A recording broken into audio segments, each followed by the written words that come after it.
Selamat datang di pembahasan mendalam kita. Hari ini kita akan mengupas sumber-sumber yang Anda berikan tentang lahirnya peradaban Yunani kuno. Kalau kita bicara soal Yunani kuno, yang muncul di kepala biasanya kan Plato, Sokrates, Parthenon. Tapi sumber yang Anda bagikan ini membuat satu klaim yang luar biasa berani. Katanya, peradaban Yunani itu adalah ledakan kreativitas paling dahsyat dan paling signifikan dalam sejarah manusia. Betul, dan klaim itu bukan sekedar bualan loh. Buktinya itu masih terasa sampai sekarang. Sumber-sumber ini kasih contoh yang bikin kita mikir. Bayangkan deh, Iliad karya Homer, ditulis hampir 3.000 tahun yang lalu. Sampai hari ini masih jadi salah satu buku favorit mahasiswa di Tiongkok. Di belahan dunia lain, budaya yang sangat berbeda. Setelah 3 milenium, itu kan daya tahan yang gila. Bener juga, gila sih itu. Belum lagi Republik karya Plato yang katanya masih mengubah hidup banyak orang. Dan karya sejarawan Thucydides yang konon masih jadi bacaan wajib para jenderal modern untuk menyusun strategi perang. Jadi pertanyaannya, gimana bisa? Bagaimana bisa satu peradaban kecil di sudut Mediterania menghasilkan begitu banyak karya jenius yang abadi? Apalagi sumber ini bilang semua itu meledak dalam waktu yang sangat singkat, cuma sekitar 200 tahun. Ini bukan evolusi, ini revolusi. Nah, disitulah letak misterinya. Dan ini yang membuat pembahasan kita kali ini jadi sangat menarik. Karena ini bukan kisah tentang kekaisaran yang kaya raya dan stabil. Justru sebaliknya. Sekitar tahun 1200 sebelum Masehi, peradaban Yunani yang lebih tua, disebut peradaban Mykenae, itu runtuh. Hancur total, lenyap begitu saja, bersamaan dengan keruntuhan zaman perunggu. Jadi, misi kita hari ini adalah memecahkan sebuah paradoks besar. Bagaimana mungkin kehancuran total justru menjadi bahan bakar yang melahirkan salah satu peradaban terhebat di dunia? Oke, jadi sebelum menjadi hebat, mereka hancur lebur dulu. Ini premis yang berlawanan dengan intuisi ya kan? Biasanya kan kemajuan lahir dari stabilitas dan kemakmuran. Jadi, seberapa parah kehancuran yang mereka alami? Sangat parah. Sumber-sumber ini menyoroti 3 konsekuensi utama dari keruntuhan itu. Dan ketiganya terdengar seperti resep untuk kepunahan bukan kehebatan. Pertama, desentralisasi total. Struktur kerajaan yang terpusat hilang, dan masyarakat mereka pecah jadi serpihan-serpihan kecil yang saling berperang. Kacau balau. Tidak ada lagi pemerintah pusat, tidak ada lagi raja. Tepat. Kedua, dan ini yang paling sulit dipercaya, mereka menjadi buta huruf.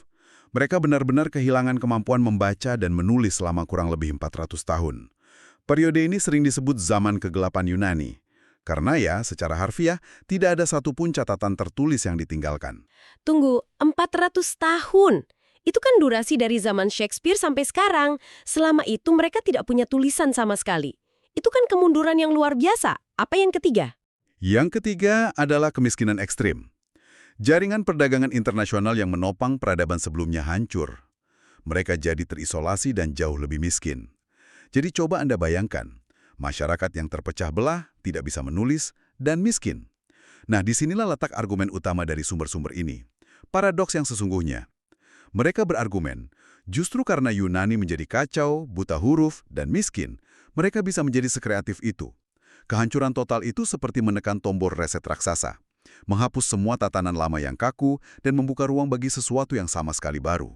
Oke, saya masih berusaha mencerna ini. Jadi Anda mau bilang, semua hal buruk ini, kekacauan, kemiskinan, buta huruf, itu bukan penghalang tapi justru bahan bakarnya. Gimana logikanya? Bagaimana abu kehancuran ini bisa melahirkan sesuatu yang baru? Logikanya adalah keterpaksaan. Dari abu kehancuran ini muncul 3 revolusi yang membentuk Yunani yang kita kenal. Yang pertama adalah revolusi politik. Lahir dari kondisi mereka yang terpecah belah itu. Mereka menciptakan apa yang disebut polis. Polis, kita sering mendengarnya sebagai negara kota. Benar, tapi sumber ini menekankan bahwa terjemahan yang lebih akurat sebenarnya adalah komunitas. Bayangkan ribuan komunitas kecil yang independen. Masing-masing mungkin hanya dihuni 1.000 orang. Ada 3 karakteristik polis ini yang secara tidak sengaja justru memicu inovasi. Pertama, kompetisi yang tanpa henti. Tanpa ada raja atau kaisar yang mendamaikan, semua polis ini terus-menerus bersaing, bahkan berperang untuk memperebutkan sumber daya. Tunggu dulu, Kompetisi dan perang yang terus-menerus, bukankah itu justru sangat destruktif? Gimana bisa inovasi tumbuh di tengah kekacauan seperti itu? Biasanya kan stabilitas dan kedamaian yang melahirkan kemajuan. Organisasi sosial. Anda tidak bisa santai. Karakteristik kedua adalah keragaman. Geografi Yunani itu kan sangat bervariasi. Ada pegunungan terjal, dataran subur, pesisir. Setiap polis harus beradaptasi dengan lingkungannya, menciptakan model ekonomi dan budaya yang berbeda-beda. Tidak ada satu resep sukses yang berlaku untuk semua. Ini menciptakan laboratorium raksasa dengan ribuan eksperimen sosial dan politik yang berjalan serentak. Jadi ada kompetisi brutal dan ribuan eksperimen yang berbeda. Lalu yang ketiga yang paling terkenal, demokrasi. Bagaimana ini bisa muncul dari kemiskinan? Ini terkait langsung dengan kompetisi tadi. Karena mereka miskin dan terus berperang, mereka tidak punya tentara profesional. Setiap warga negara adalah tentara. Aturannya jadi sangat sederhana dan pragmatis. Kalau kamu ikut bertaruh nyawa untuk komunitas ini, maka suaramu berhak didengar di majelis. Tidak peduli kamu petani miskin atau bangsawan kaya. Hak untuk berbicara itu dibeli dengan keringat dan darah, bukan dengan warisan. Ini sebuah ide radikal yang memaksa setiap warga negara untuk berpikir kritis dan berpartisipasi aktif dalam politik. Anda tidak bisa lagi jadi penonton pasif. Oke, jadi secara politik mereka dipaksa untuk terlibat dan berinovasi. Itu masuk akal, tapi saya masih tidak habis pikir dengan yang tadi Anda sebutkan. Mereka buta huruf selama 400 tahun. Bagaimana mungkin itu bisa berujung pada sesuatu yang positif? Itu terdengar seperti resep menuju kepunahan, bukan kehebatan.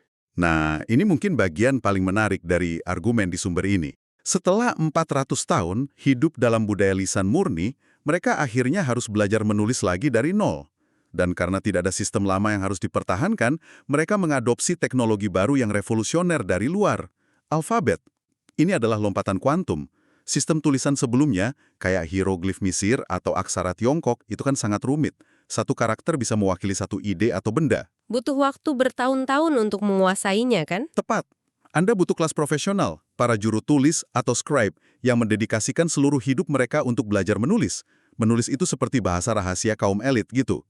Bayangkan saja kalau hari ini untuk bisa coding atau membaca dokumen hukum, Anda harus belajar bahasa yang sama sekali berbeda dari bahasa sehari-hari. Dan hanya segelintir orang yang punya akses ke sekolahnya. Itulah yang terjadi dengan tulisan saat itu. Sangat eksklusif. Dan alfabet mengubah semua itu. Mengubah segalanya. Dengan alfabet, setiap simbol mewakili satu bunyi. Ini jenius. Artinya, untuk pertama kalinya, tulisan menjadi representasi langsung dari ucapan. Ini menyederhanakan proses belajar membaca dan menulis secara drastis. Literasi tidak lagi jadi monopoli kaum elit.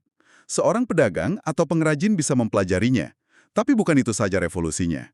Bangsa Yunani secara unik menggabungkan yang terbaik dari dua dunia. Maksudnya dunia lisan dan dunia tulisan. Persis. Dari 400 tahun budaya lisan, mereka mewarisi daya ingat yang fenomenal.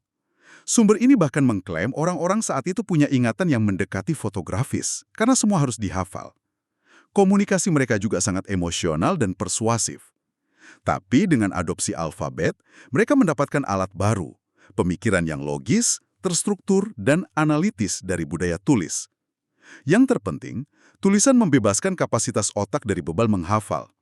Ruang mental yang kosong itu bisa dipakai untuk berpikir lebih dalam, merenung, dan membangun argumen yang kompleks. Kombinasi memori lisan yang kuat dengan analisis logis dari tulisan inilah yang menjadi fondasi filsafat dan ilmu pengetahuan Barat. Jadi mereka punya memorinya orang-orang kuno yang super kuat, tapi dengan alat berpikir logis dari tulisan.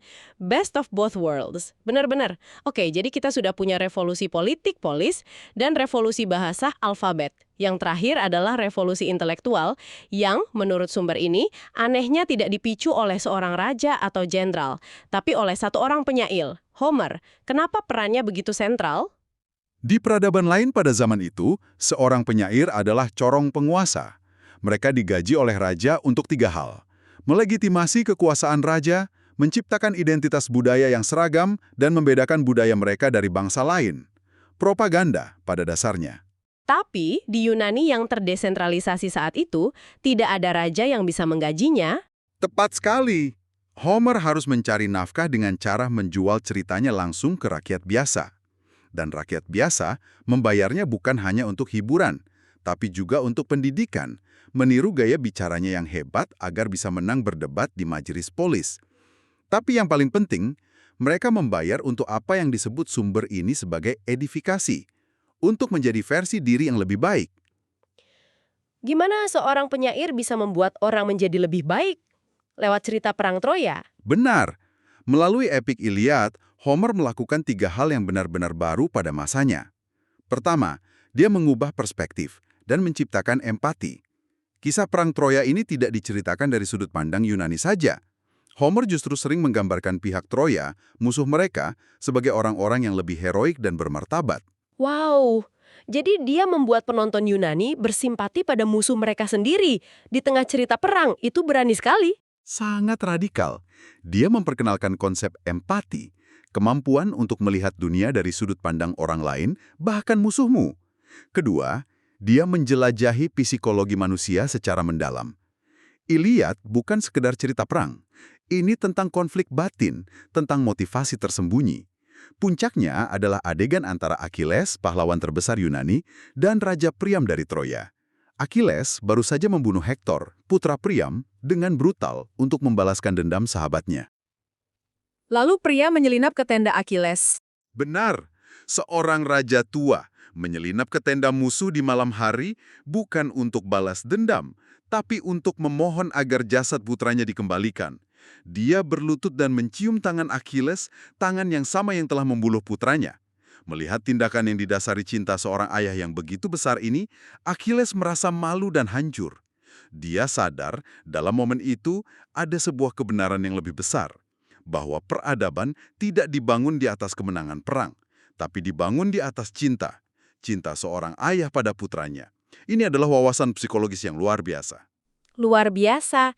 Jadi di tengah epik perang terbesar, momen puncaknya justru bukan kemenangan heroik, tapi momen kemanusiaan yang sunyi antara dua musuh.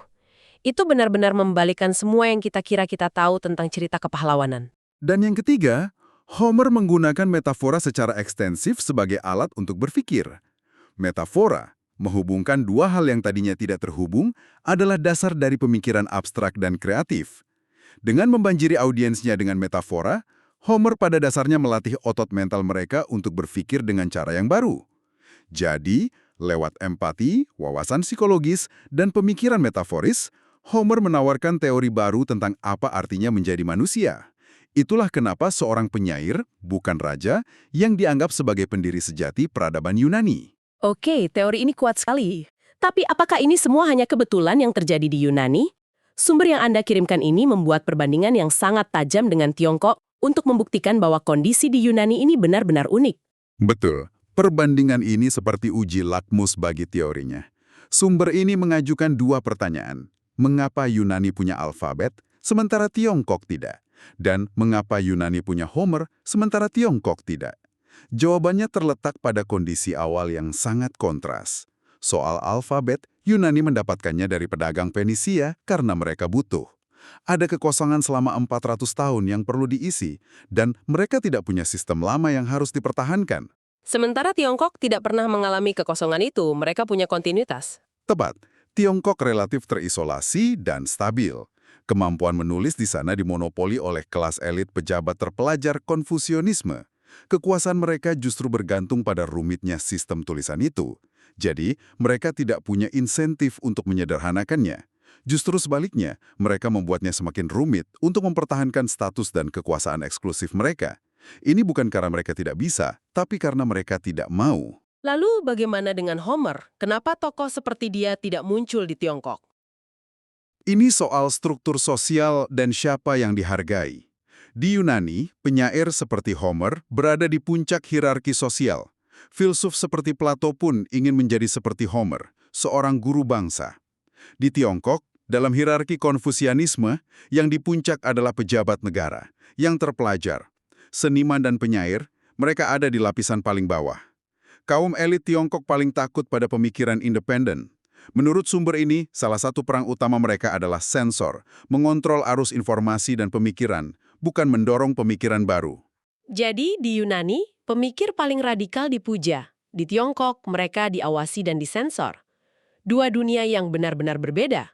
Betul, Seorang Homer yang menantang perspektif, memanusiakan musuh, dan menjelajahi psikologi individu yang kompleks, tidak akan pernah bisa muncul dan berkembang dalam sistem yang seperti itu. Jadi, kalau kita tarik benang merahnya, argumen dari sumber-sumber ini benar-benar membalikan logika umum. Kebesaran peradaban Yunani tidak terjadi meskipun mereka hancur, tapi justru karena mereka hancur. Kehancuran itu seperti menekan tombol reset raksasa. Tatanan lama yang kaku dan terpusat lenyap, dan dari ruang kosong itulah lahir kebebasan untuk bereksperimen. Desentralisasi melahirkan polis yang kompetitif dan demokratis.